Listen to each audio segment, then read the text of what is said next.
केदारनाथ मंदिर में क्या रहस्य है? यहाँ के ज्योतिर्लिंग को जागृत शिव क्यों कहा जाता है?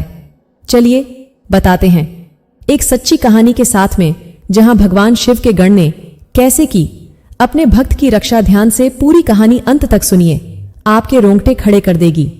ये एक सच्ची कहानी है, मैंने तो सिर्फ लिखा है, कहानी में कोई फेरबदल नहीं किया है। अगर पसंद आए तो उत्तर अवश्य दीजिए। चंडीगढ़ की अग्रवाल फैमिली थी, माँ बाप और बेटा। बेटा दिल्ली में किसी कंपनी में काम करता था। बेटे का नाम संजीव अग्रवाल था। वे सब भगवान शिव के भक्त थे, बहुत पक्के भक्त। उनका जीवन भगवान शिव से शुरू और उन्हीं पर खत्म होता था। माता पिता की बड़ी इच्छा थी कि वे लोग केदारनाथ के दर्शन करने के बड़े इच्छुक थे, पर कभी कोई चांस ही नहीं बन पाया। एक दिन माता पिता ने बेटे को बताया कि चंडीगढ़ में उनकी कॉलोनी के बहुत से लोग बस लेकर केदारनाथ जा रहे हैं और वो छुट्टी लेकर चंडीगढ़ आ जाए। बेटे को छुट्टियां नहीं मिली। माँ बाप भटक गए, बोले इतने ज्यादा बीमार रहते हैं, जिंदगी का पता नहीं, केदारनाथ के दर्शन की इच्छा दिल में ही लेकर मर जाएंगे। हम तो जा रहे हैं, मरें या जिएं, हम तो जाएंगे ही।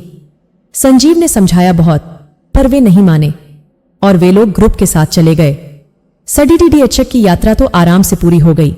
जो 14 किलोमीटर की पैदल यात्रा है, उस यात्रा में वे लोग कई बार कार्यक्रम बना चुके थे केदारनाथ जाने का, पर अंतिम क्षणों में स्थगित हो जाता। बद्दी तड़प थी उनके मन में।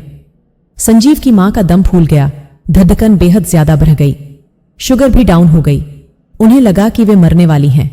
वे एक पत्थर पर बैठ गईं और हाथ जोड़कर उखड़ते घिसटते शब्दों से बोली, बाबा केदारनाथ जी, आपको चमड़े की आंख से देखने की इच्छा थी, पर लगता है आत्मा की आंखों से ही देख पाऊंगी। संजीव के पिता का भी बुरा हाल था।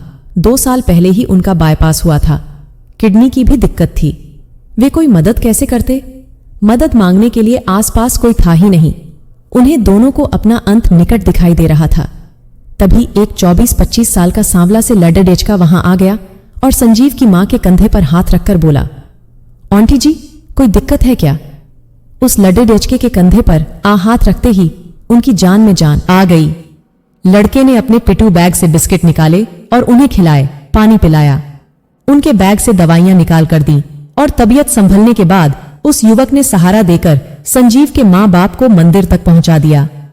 मंदिर में स्पेशल दर्शन के कूपन जुगाड़ करके ले आया। दर्शन करवाए, स्पेशल पूजा करवाई और बाहर आने के बाद उनके लिए खाना ले आया। संजीव के माता पिता गदगद थे सारी जिंदगी की इच्छा पूरी होने पर और अंकित की इतनी ज्यादा सेवा देखकर। बेहद कड़ीड दिखवाहट के साथ संजीव के पिता बोले, जिसे सेवा करनी चाहिए वो तो नोटों के पीछे लगा हुआ है, जिससे कोई नाता नहीं, वो इतना कुछ कर रहा है। उनके आराम का बंदोबस्त करके अंकित ने उन्हें 2 घंटे विश्राम करने को बोला और उसके बाद नीचे जाने का कार्यक्रम था। दोनों आराम करने लगे और अंकित गायब हो गया। राम जाने कहां गायब हो गया था। 2 घंटे बीते और अंकित आ गया। उसने दोनों को सहारा दिया और रामबाड़ा तक का पैदल वाला रास्ता पार करवा दिया। अब संजीव के माता पिता की बस वहां खड़ी ही थी। अंकित ने दोनों के पांव छुए और बोला, अंकल आंटी, भूल मत जाना मुझे। संजीव के माता पिता बोले, बेटा तुम्हें तो जिंदगी भर नहीं भूलेंगे। अंकित बोला, मेरा घर मुंबई में है और अगले महीने मेरी बहन की शादी है, आप दोनों जरूर आना। अंकित ने अपना नाम, पता, फोन नंबर लिखकर संजीव के पिता को दे दिया और बस के रवाना होने तक साथ रहा और फिर विदा करके केदारनाथ को चल पड़ी। संजीव के माता पिता सकुशल चंडीगढ़ आ गए और संजीव का फोन आया तो उसके पिता ने बेहद तलखी से सारी बात बताई और कहा, अंकित की बहन की शादी में जरूर चले जाना, अगर तेरे पास समय ना हो तो बता दे, हम चले जाएंगे। संजीव बोला, पापा मैं चला जाऊंगा, आप चिंता ना करें। संजीव ने शादी की एग्जैक्ट डेट और वेन्यू पता करने के लिए अंकित द्वारा दिए गए नंबर पर फोन किया तो उसके पैरों के नीचे से जमीन खिसक गई। अंकित के पिता ने बताया, अंकित को गुजरे 6 साल हो गए। अंकित केदारनाथ जा रहा था, रास्ते में कार खड्ड में गिर गई थी और अंकित की मृत्यु हो गई थी। अंकित पिछले 6 साल से केदारनाथ के यात्रियों की सेवा कर रहा था। सभी यात्रियों को अपना पता फोन देकर अपने घर संदेश भिजवाता रहता था। अंकित के बारे में जब संजीव ने अपने माता पिता को बताया तो उन्हें विश्वास ही नहीं हुआ। अंकित की बहन की शादी में हिस्सा लेने संजीव अपने माता पिता के साथ पहुंच गया। अंकित की बड्डी सी फोटो माला लगे हुए ड्राइंग रूम में लगी हुई थी। अंकित की सहायता पाए हुए बहुत से लोग वहां आए थे। अंकित के पिता ने कहा, आप सबसे प्रार्थना है कि भगवान शिव से प्रार्थना कीजिए कि भगवान उसे मुक्ति दे दें। शादी के बाद सब लोग लौट आए।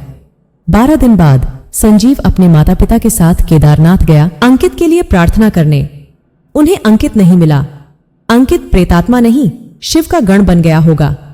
जो दिन में भी दिखता था, मंदिर में भी जाता था, पूजा भी करता था और लोगों की सहायता तो कर ही रहा था।